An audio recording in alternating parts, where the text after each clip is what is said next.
este caso, pues bueno, como estaba diciendo justo ahora, antes de iniciarlo, a los asistentes de la sesión en directo, en este caso vamos a tocar el tema de Europa, el tema de la liquidez bancaria, hecho por un foro norteamericano que es Zero Hedge, y la verdad que no son tampoco buenas noticias porque vais a ver cómo está el mercado de bonos, cómo, o mejor dicho, qué retos tiene por delante en cuanto a pasta, dinero que tiene que colocar delante de la mesa el Banco Central Europeo, dado que el segundo rebrote en Europa está clarísimo, es enorme, los números de casos están subiendo como la espuma.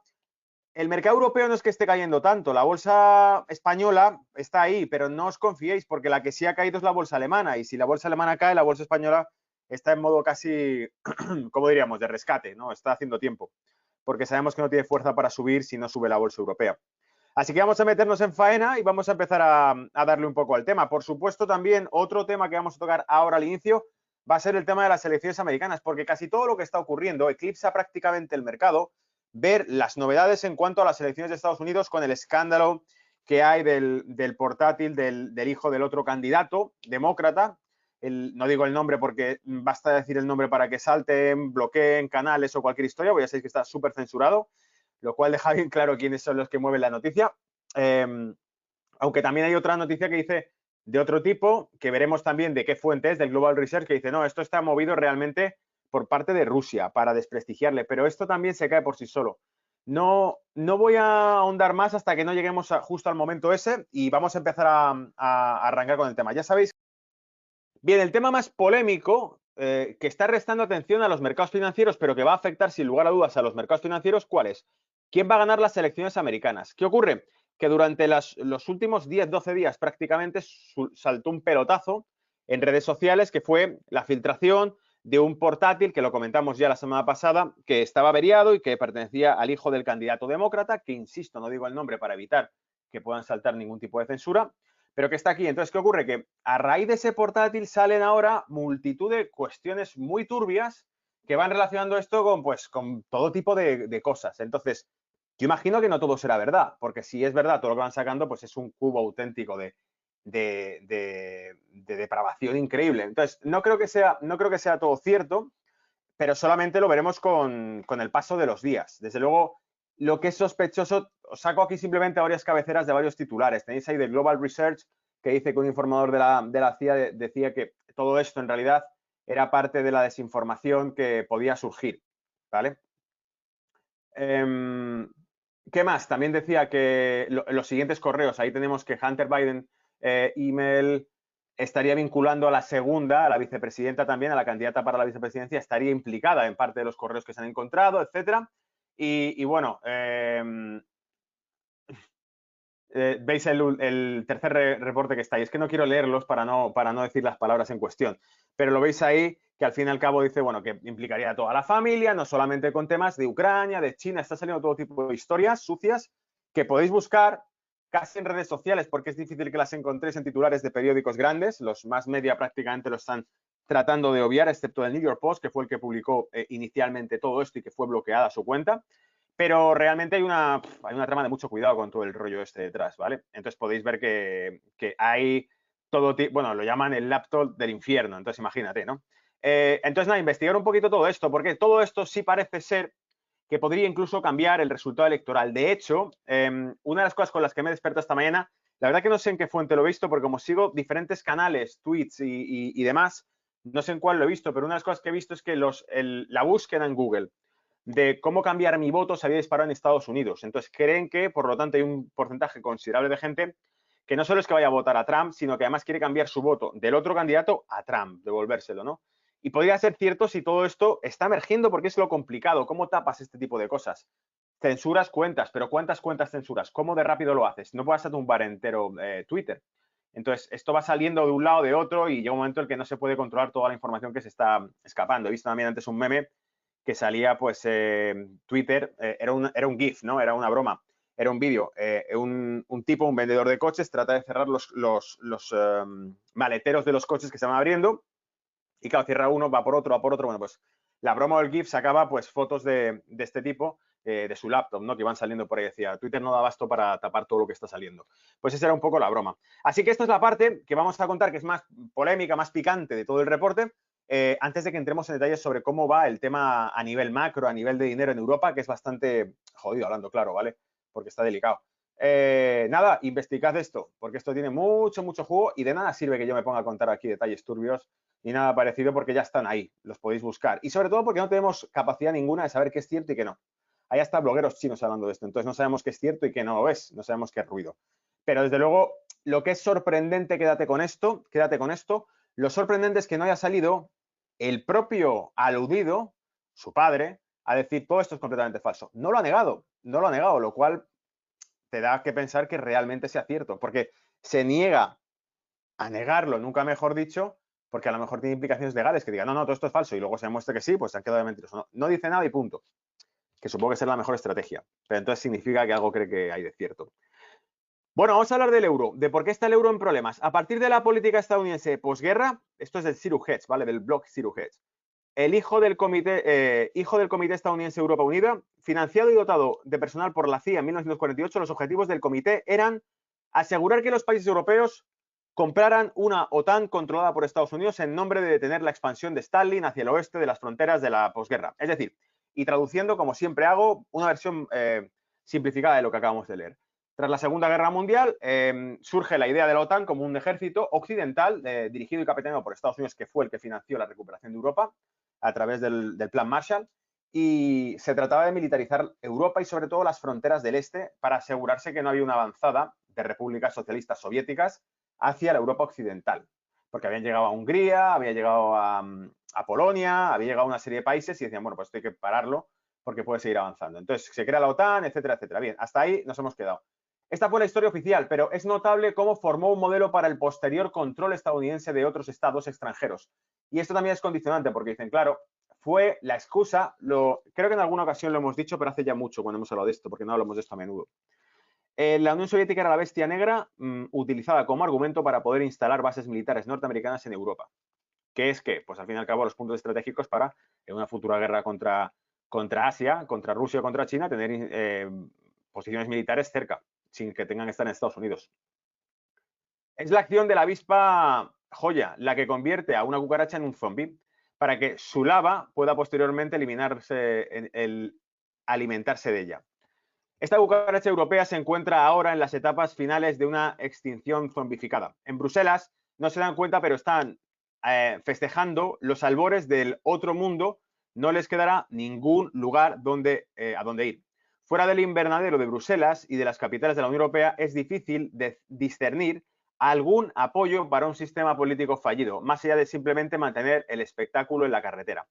De alguna manera lo que está diciendo es que es un espectáculo ese gobierno europeo porque, y esto es cierto que muchas veces ha habido importantes cargos norteamericanos que se han referido a la Unión Europea como un estado en el que no había nadie al mando realmente, ¿no? Y bueno, yo mismo he dicho en alguna ocasión cuando hablamos de esto, el tema de los presupuestos de Europa es una jaula de grillos. ¿Cómo van a debatir sobre esto, no?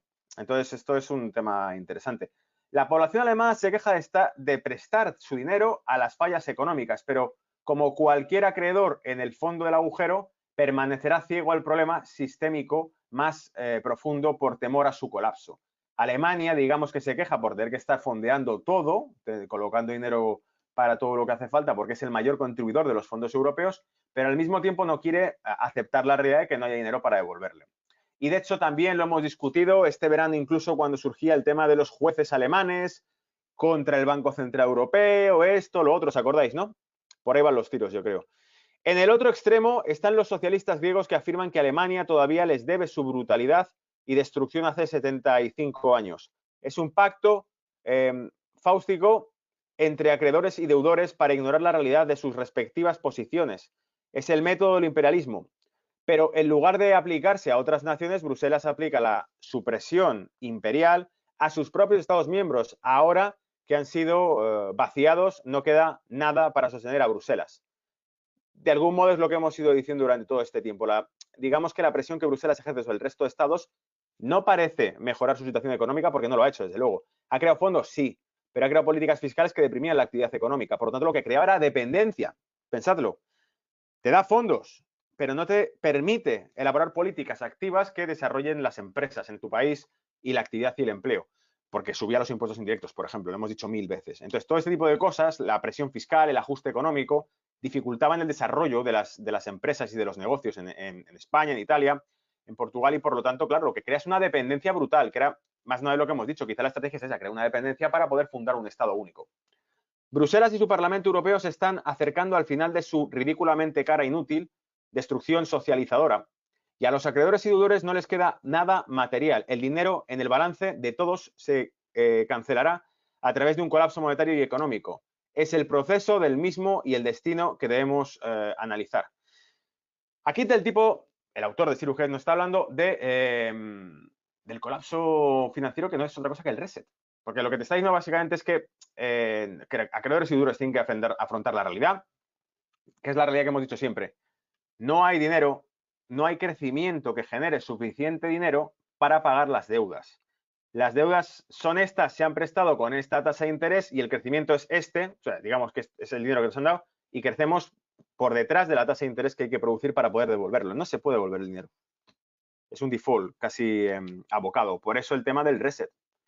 El sistema bancario de la eurozona está a un paso del colapso. Como será evidente en este artículo, hay dos elementos básicos involucrados. En la parte inferior, entre los bancos comerciales con préstamos morosos en rápida escalada, frase que esconde la verdad, que son deudas incobrables y recuperables. En la parte superior se encuentra el sistema de liquidación de la eurozona, el Target 2, que se utiliza cada vez más para ocultar las deudas incobrables que se acumulan a nivel nacional. El Target 2 es como el canal donde se cruza el dinero entre bancos dentro de Europa. Entonces, a medida que lo pueden alimentar o aumentar la base del Target 2, lo que hacen es evitar que los bancos tengan problemas de liquidez entre ellos, que es un poco lo que hizo la Reserva Federal. Esto no es nuevo. O sea, este tipo de Zero Hedge es un bloque norteamericano, pero el problema viene también de Estados Unidos, porque Estados Unidos ya a finales de 2019 tuvo que intervenir como su Target 2, por decirlo así, que era el mercado de repos. Metió 100 y pico mil millones en 4 días. Antes de analizar la posición de los bancos comerciales para comprender cuán tóxica se ha vuelto la eurozona, comenzaremos por exponer los peligros ocultos en el sistema de liquidación. A Alemania, y pone celeste el color que tiene ahí puesto, ahora le deben 1,15 billones de euros, una cantidad que ha aumentado un 27% entre enero y septiembre. Al mismo tiempo, los mayores deudores, Italia, España y el propio BCE, han aumentado sus deudas combinadas de 265.000 millones de euros hasta 1,3 billones de euros. Recordar que puede estar utilizando billones como los americanos, antes de que se informe, billones de euros europeos, no americanos, que son mucho más dinero. Antes de que se informe el deterioro adicional de septiembre para España, el BCE actualmente solo se muestra las cifras hasta agosto disponibles. Pero el deterioro es más rápido para su tamaño. Está en el saldo negativo de Grecia, que aumentó en 45.600 millones de euros desde enero a agosto. Es decir, que aquellos países que ya tenían necesidades de financiación se están quedando sin dinero mucho más rápido. Tenemos aquí el gráfico, vamos a echarle un vistazo, porque he leído el artículo hoy, pero el gráfico no lo he visto tan de cerca. Entonces vamos a ver exactamente, ahí tenéis a Alemania. Claro, Alemania se está inflando con todo esto. España se queda sin liquidez. Italia se queda sin liquidez. Saco el ROTU, ¿vale? Para que lo veáis. Alemania es la que está poniendo todo el exceso y todo esto es lo que está reflejando la pérdida de equilibrio. El Banco Central Europeo, que es esta. España, que es esta. Italia, que es esta. ¿Qué ocurre? Que esto es como volver al punto de partida del año 2011, ¿os acordáis? Cuando estaba con problemas de liquidez España e Italia, el BCE tenía que justificar qué iban a hacer con los bonos, etcétera, etcétera. Vamos, que no son buenas noticias, hablando claro. Para nada. Entonces, bueno, sigo, ¿vale? Porque el artículo tiene bastante miga y no lo he traído entero. Si os vais a leerlo, es un artículo bastante técnico y bastante extenso.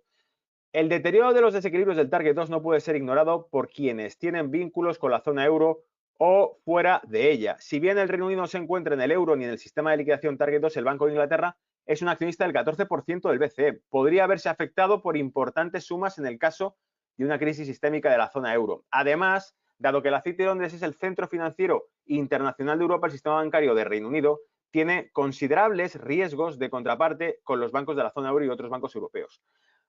Esto igual, lo traducimos al cristiano porque el artículo es técnico y lo que nos está diciendo es que Reino Unido no forma parte del sistema monetario europeo, no está dentro del tejido bancario europeo como tal, porque no forma parte del sistema del Banco Central Europeo. Sin embargo, es evidente por cercanía geográfica, por los negocios del pasado, es uno de los acreedores de Europa. Si Europa tiene problemas financieros, los va a tener los bancos de Londres, de la City de Londres. pero también lo tendrán el resto. O sea, lo que pasa es que la exposición que tenga Reino Unido habría que evaluar cuánto es comparada con la exposición que tiene China, que también la tiene, Estados Unidos, que también lo tiene, hacia Europa. En cualquier caso, de todos modos, y quede esto como dato positivo, dentro de una noticia tan trágica que nos habla de esto, ¿no? De cómo realmente se queda sin dinero Europa y vamos a la catástrofe y a un colapso financiero irreversible, la noria sigue girando, la música sigue sonando, siguen metiendo pasta en el mercado fabricada de la nada del Monopoly. Bueno, veremos a ver en qué se ponen de acuerdo, pero el dinero parece ser cada vez más ficticio, ¿no? Entonces, nos hemos quedado. Además, dado que la City de Londres está en el centro financiero, vale, esto, más del 50% de los ETFs de iShares Stocks Europe 600 Banks se invierten en bancos de la zona euro. El 28% se invierte en bancos de Reino Unido, el 13% en bancos suecos y el resto en bancos daneses y suizos. Se pondera a favor de la zona euro y Reino Unido la convierte en un indicador razonable de calificación de mercado de los principales bancos con sede en la zona europea. Es decir, Londres interpreta que el Eurostoxx 600 bancos es la referencia porque más de la mitad de ese índice son bancos europeos, que son de la zona euro.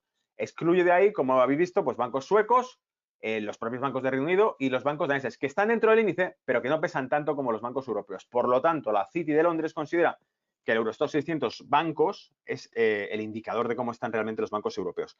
Y nos dice, la figura 2 muestra el rendimiento de este ETF en comparación con el S&P 500 tomado como indicador de los mercados de valores del mundo. Y claro, aquí la divergencia es muy preocupante. Aquí tenéis el gráfico. Porque claro, viendo la divergencia lo que ves es que el S&P se te va para arriba, estupendo, sin problemas. Los dos cayeron, con el tema de la pandemia, pero el sector financiero no consigue levantarse. Esa es la realidad. ¿Por qué hemos dicho que no hay problemas de liquidez en España, en Europa? Porque esto lo tiene intervenido. Están, lo dijimos la semana pasada, en modo subsidio total. Es decir, no va a haber problema de liquidez porque estamos fabricando billetes para lo que haga falta. No dejamos a la aventura al sector bancario, no. Aquí, ¿le falta pasta a Santander? Toma, billetes. Pero ¿qué ocurre? Que nadie quiere invertir en el sector financiero. La capitalización bursátil de los bancos está cayendo a plomo. Sin embargo, lo que vemos es que hay una especie de subsidio aprobado, autorizado, tácito, para mantener los bancos a flote. La liquidez, no la cotización. La cotización ya habéis visto que no tira. Aunque eso también lo pueden levantar si quieren comprarlo.